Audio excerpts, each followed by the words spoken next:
जंगल में तेज तूफान आया हुआ था। कालू और सुंदरी कौवी का घर उस तूफान में उड़ गया था। कालू और सुंदरी कौवी पास वाले जंगल जाते हैं। वहाँ उन्हें पक्षियों से पता चलता है कि जिगरबाज किराए पर मकान देता है। फिर कालू सुंदरी से कहता है, सुंदरी, हम एक घर किराए पर ले लेते हैं। ये जंगल बहुत ही सुंदर है। गर्मी की छुट्टियाँ बिताकर ही वापस अपने जंगल में जाएंगे। हम लोग उसके बाद सोचेंगे कि कैसे हमें अपना घर बनाना है। जंगल की सुंदरता देखकर सुंदरी कौवी भी मोहित थी। उसने अपने पति को हाँ कह दी। दोनों पति पत्नी जिगरबाज के पास जाते हैं। बाज भैया, मुझे एक घर किराए पर चाहिए। हम दूसरे जंगल से आए हैं। हमारा घर तूफान में उड़ गया है। हम मुसीबत के मारे हैं। आपको ज्यादा किराया नहीं दे सकते, इसलिए कम कीमत पर हमें कोई घर बताइए। ये सुनकर जिगरबाज उनसे कहता है, एक घर खाली पड़ा है मेरे पास। चाहो तो तुम दोनों ले सकते। चलो मैं चलकर दिखा देता हूँ उस घर को। खुद देख लेना पसंद आता है या नहीं। वो घोंसला बहुत ही ज्यादा खराब था। उसकी हालत अच्छी नहीं थी। वो जगह जगह से टूट रहा था। ये देखकर कालू जिगरबाज से कहता है, ये घर तो टूटा फूटा और बहुत पुराना है, लेकिन हम रह लेंगे। हमें ये घर पसंद है। तो फिर ठीक है, इस घर का किराया मैं 20 दाने लूँगा। 20 दाने? ये तो बहुत ज्यादा है बाज भैया। आपका ये घर टूटा फूटा है। दरवाजे खिड़की भी नहीं है। हमें नए दरवाजे और खिड़की लगाने पड़ेंगे। 20 दाने नहीं दे सकता। बाज भैया, मैं तो आपको 10 दाने दूंगा।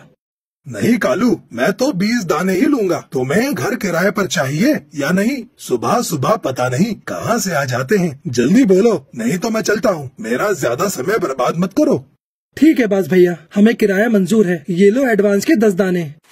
किराया लेकर जिगरबाज वहाँ से चला जाता है। तभी सुंदरी कौवी अपने पति कालू से कहती है, मैं नहीं रहूंगी ऐसे घर में। ये घर भी कोई घर है? टूटा फूटा, बिल्कुल कबाड़ खाना है, कबाड़ खाना। समझा करो सुंदरी, समझा करो। सुबह से भटक रहे हैं, तब कहीं जाकर ये घर मिला है। अब इतने भी नखरे मत दिखाओ। चलो घर के अंदर चलो। अभी इस घर की साफ सफाई भी बाकी है। अगले दिन सुंदरी कौवी की मुलाकात उसकी पड़ोसन टुनटुनी चिड़िया से होती है। मेरा नाम सुंदरी है। मैं और मेरे पति कालू कल ही यहाँ शिफ्ट हुए हैं। आपका घर बहुत ही सुंदर है चिड़िया बहन। सुंदरी बहन, ये घर मेरा नहीं, ये घर तो भैया जिगरबाज का है। मैं यहाँ अपनी बेटी सुनहरी और बेटे गोलू के साथ रहती हूँ। अच्छा अच्छा, तुम्हारा पति कहाँ है? सुंदरी बहन, वो अब इस दुनिया में नहीं रहे। पिछले साल की बाढ़ में वो बह गए थे। हमारा घर भी बह गया था। तभी से मैं अपने बच्चों के साथ यहाँ किराए पर रह रही हूँ। अच्छा चिड़िया, ये तो बताओ कितना किराया देती हो तुम इस घर का? सुंदरी बहन, मुझसे जिगर भैया बस 5 ही दाने लेते हैं। ये सुनकर तो सुंदरी कौवी चिढ़ जाती है।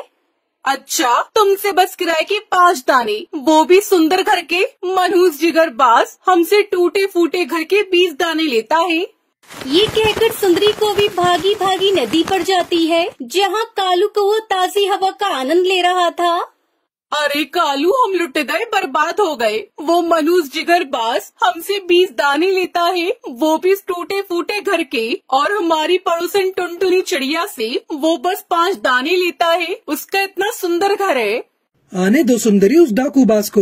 उसे किराए का 1 दाना नहीं दूंगा। मेरा नाम भी कालू है, कालू। ऐसा चक्कर चलाऊंगा, वो जिगरबाज खुद से उस टुनटुनी चिड़िया को अपने घर से बाहर निकाल फेंकेगा। फिर हम दोनों उस सुंदर से घर में रहेंगे। बस थोड़ा सब्र कर लो सुंदरी, फिर वह घर हमारा होगा। समय गुजरने लगा। 1 महीना जल्दी गुजर गया। जिगरबाज घर का किराया लेने कालू के पास आया। चलो चलो कालू, जल्दी से घर का आधा किराया 10 दाने निकालो। मुझे और भी जगह जाना है। किराया? कैसा किराया जिगर भैया? हम कोई किराया नहीं देने वाले। वो टुनटुनी चिड़िया तुम्हारी क्या लगती है? उसके सुंदर घर का किराया बस 5 दाने। कालू, तुम्हें पता नहीं वो चिड़िया कितनी मुसीबत में थी जब मेरे पास आई थी, गोद में अपने छोटे छोटे बच्चों को लेकर। उसके पति की मौत भी हो चुकी थी। मुझे उस पर तरस आ गया। अगर तुम्हें रहना है तो किराए के 20 दाने ही देने पड़ेंगे। अभी तो मैं जा रहा हूँ। किराए के दाने कल तैयार रखना, मैं फिर से आऊँगा। ये कहकर जिगरबाज वहाँ से चला जाता है। सोच लिया कालू, सोच लिया कैसे उस टुनटुनी चिड़िया को उस घर से बेघर करना है। फिर हम दोनों मजे से उस घर में रहेंगे। जब टुनटुनी अपने बच्चों के साथ भोजन लेने गई थी, सुंदरी कौवी ने उसके घर में आग लगा दी। उधर कालू को वो जिगरबाज को लेकर वहाँ आ गया। जिगर भैया ये देखो, उस चिड़िया ने आपके घर का क्या हाल कर दिया। घर में लालटेन जलता छोड़कर चली गई और आपका घर जल गया। कालू और सुंदरी जिगरबाज के कान भरने लगते हैं। तभी टुनटुनी चिड़िया घर वापस आ जाती है। घर की हालत देखकर वो घबरा जाती है। हे भगवान, ये सब कैसे हो गया? कैसे लग गई मेरे घर को आग? किसने मेरे घर को आग लगा दिया? खुद ही लालटेन जलता छोड़कर भोजन लेने चली गई और हमसे पूछ रही हो कैसे घर जल गया। टुनटुनी, तुम बहुत ही बेपरवाह हो। अब तुम्हें मैं अपना घर नहीं दे सकता, तुम यहाँ से जा सकती हो। जिगर भैया, बच्चों को लेकर कहाँ जाऊंगी? मुझ पर रहम करो। टुनटुनी चिड़िया, एक बार रहम करके देख लिया, अब और रहम नहीं कर सकता। ये सुनकर टुनटुनी चिड़िया अपने दोनों बच्चों को लेकर वहाँ से चली जाती है। 2 दिनों तक जंगल में वो अपने बच्चों के साथ इधर उधर भटकती रही। बारिश भी होने लगी, जिसकी वजह से उसके दोनों बच्चे बीमार पड़ गए थे। हे ऊपर वाले, ये सब आपने क्या कर दिया? अब मैं कहाँ जाऊँ? मेरे बच्चे भी बीमार हैं। ऐसी जिंदगी जीने से बेहतर है कि आप मुझे मौत दे दें। तभी वहाँ से गुजर रही एक परी उसे देख लेती है और टुनटुनी चिड़िया से उससे सारी परेशानी पूछती है। फिर टुनटुनी चिड़िया उसे सारी परेशानी बता देती है। अच्छा टुनटुनी चिड़िया, तुम परेशान मत हो, मेरे पास तुम्हारी इस परेशानी का हल है। ये कहकर वो अपने जादू से वहाँ एक जादुई टमाटर का घर प्रकट कर देती है, जिसे देखकर टुनटुनी चिड़िया बहुत खुश होती है। टुनटुनी, ये कोई मामूली घर नहीं है, ये एक जादुई टमाटर का घर है जिसमें तुम्हारी जरूरत की सारी चीजें मौजूद हैं। जाओ तुम आज से अपने बच्चों के साथ इस टमाटर के घर में रहो। परी, आपका बहुत बहुत शुक्रिया जो आपने मेरी इतनी बड़ी परेशानी को दूर कर दिया। मैं आपका यह एहसान कभी नहीं चुका पाऊंगी। ये कहकर टुनटुनी चिड़िया खुशी खुशी अपने दोनों बच्चों के साथ जादुई टमाटर के घर में रहने लगती है।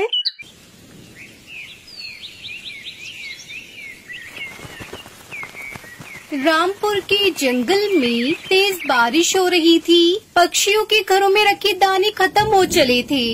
मम्मा, मैं ये सूखे दाने नहीं खाऊंगा। जब से बारिश हो रही है आप सूखे दाने दे रही हो हमें खाने के लिए।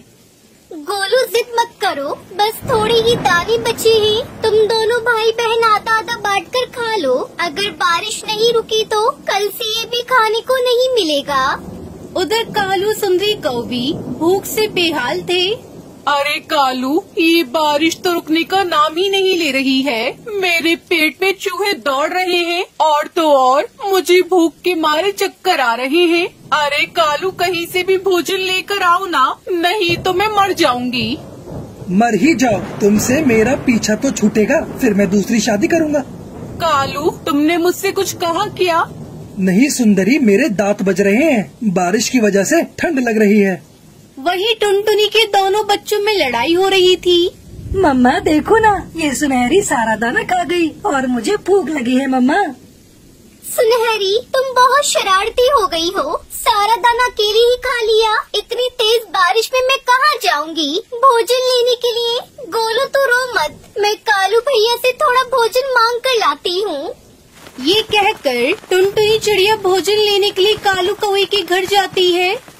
कालू भैया, अरे ओ कालू भैया, मुझे थोड़ा भोजन दे दे, मेरे बच्चे भूखे हैं। इस बारिश में मैं कहाँ जाऊंगी, आप मेरी सहायता करें। अरे टुनटुनी चिड़िया, कहाँ से दूं तुम्हें भोजन? मेरे घर में भी भोजन खत्म हो गया है, फिर मैं तुम्हें कहाँ से दूं? हम भी भूखे बैठे हैं।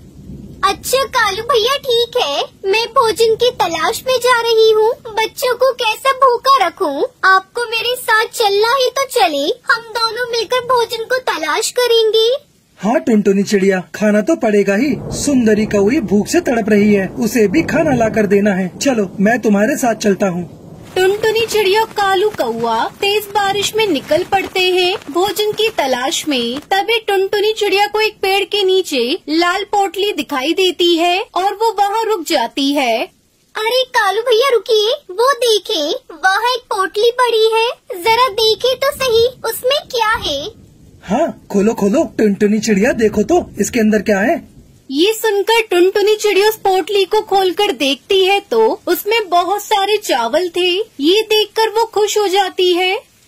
अरे कालू भैया, इसके अंदर तो चावल है। हे ऊपर वाले, तेरा लाख लाख शुक्र है। अब हम इस चावल को खाकर अपनी भूख मिटा सकते हैं। सुनो कालू भैया, हम दोनों इस चावल को आधा आधा बांट लेंगे।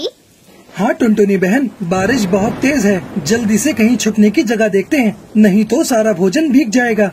कालू कौवे के मन में तो लालच आ जाता है। वो तो चाहता था कि किसी तरह टुनटुनी चिड़िया से वो सारा भोजन लेकर खुद ही अपने घर चला जाए और टुनटुनी चिड़िया को अकेला इस बारिश में छोड़ दे। तभी उसे एक आइडिया आता है।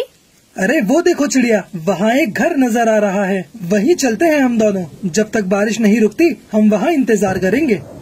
ये कहकर वो दोनों उस घर के पास चले जाते हैं और देखते हैं कि उस घर में बहुत अंधेरा था। अरे बाप रे टुनटुनी, इस घर के अंदर कितना अंधेरा है। टुनटुनी चिड़िया, पहले आप अंदर जाएं, फिर मैं जाऊंगा।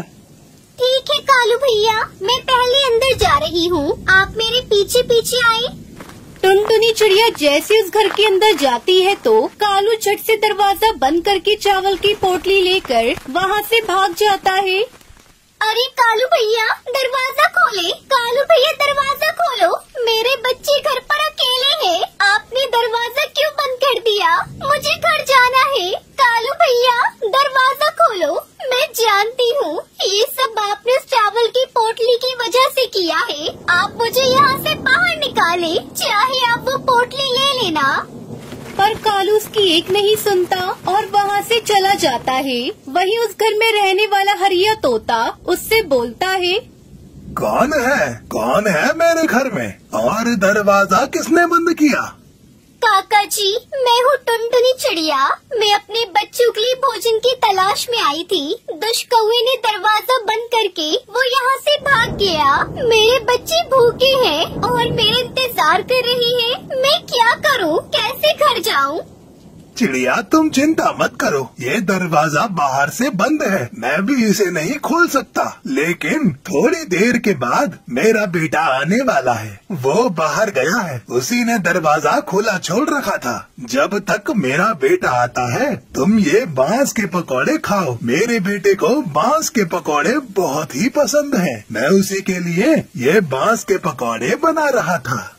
हरिया काका, आपकी बातें सुनकर मेरी जान में जान आ गई है। फिर टुनटुनी चिड़िया बांस के पकोड़े खाती है। अरे वाह, ये पकोड़े तो बहुत ही स्वादिष्ट हैं। कृपया करके आप इसकी रेसिपी मुझे बता दें, मैं भी अपने बच्चों को खिलाऊंगी। बेटा, बाकी पकौड़े की तरह ही ये बांस के पकौड़े भी बनते हैं, बस बांस ताजे और मुलायम होने चाहिए। काका, ऐसे बांस तो मेरे घर के आसपास भी काफी उगे हुए हैं। मैं भी इन बांसों से पकोड़े बनाऊंगी। तभी उस बूढ़े काका का बेटा वहाँ आ जाता है और दरवाजा खोल देता है। फिर टुनटुनी चिड़िया वहाँ से चली जाती है। बेटा, ये लो थोड़े बांस के पकौड़े, अपने बच्चों के लिए भी लेती जाओ। मुझे विश्वास है उन्हें ये बांस के पकौड़े पसंद जरूर आएंगे। फिर टुनटुनी चिड़िया घर आकर बांस के पकोड़े अपने बच्चों को देती है। उन बांस के पकोड़े खाकर वो सब बहुत खुश होते हैं और अपनी माँ से कहते हैं। मम्मा, ये पकौड़े तो बहुत स्वादिष्ट हैं। मजा आ गया इन्हें खाकर। आप भी ऐसे ही बांस के पकौड़े की दुकान खोल लें। हाँ बेटा, तुम सही कह रही हो। टुनटुनी चिड़िया अपने बच्चों की बात सुनकर सोचने लगती है। वैसे बारिश भी हो रही है, पक्षियों को इस बारिश में बांस के पकोड़े बहुत पसंद आएंगे। मैं बांस के पकोड़े बेचकर मेरी अच्छी कमाई भी हो जाएगी। मुझे एक बार इस काम को शुरू जरूर करना चाहिए। फिर टुनटुनी चिड़िया ढेर सारे मुलायम बांस से पकोड़े बनाती है और उन्हें जंगल में बेचने लगती है। पकोड़े ले लो, पकोड़े, बांस के पकोड़े, गर्मा गर्म बांस के पकोड़े ले लो। उसकी आवाज सुनकर कालू कौवा सुंदरी कौवी से कहता है। सुंदरी, चलो हम भी टुनटुनी चिड़िया के बनाए हुए बांस के पकौड़े खाते हैं। अरे नहीं कालू, मैं इतनी तेज बारिश में घर से बाहर नहीं निकलूंगी, और मेरे लिए भी पकोड़े लेते आना बांस के। टुनटुनी चिड़िया से मेरा भी बहुत मन कर रहा है खाने का। ये कहकर कालू कौवा टुनटुनी चिड़िया के पास बांस के पकोड़े लेने जाता है। अरे टुनटुनी चिड़िया, मुझे भी बांस के पकौड़े खाने हैं, जरा देना तो। हाँ हाँ कालू भैया, आप भी खाएं और सुंदरी कौवी के लिए भी लेकर जाएं। फिर कालू कौवे को अपनी गलती का एहसास होता है और वो टुनटुनी चिड़िया से माफी मांगता है। चिड़िया मुझे माफ कर दो, मैं सारा भोजन लेकर भाग आया था। मुझे अपनी गलती का एहसास हो गया, पर मैं भी भूख से मजबूर था। कोई बात नहीं कालू भैया, उस बात को तो मैं कब की भूल चुकी हूँ। आप भी भूल जाएं और बांस के पकोड़ों का आनंद लें। फिर टुनटुनी चिड़िया पक्षियों को गर्मा गर्म बांस के पकोड़े बेचने लगती है और खुशी खुशी अपने बच्चों के साथ रहने लगती है।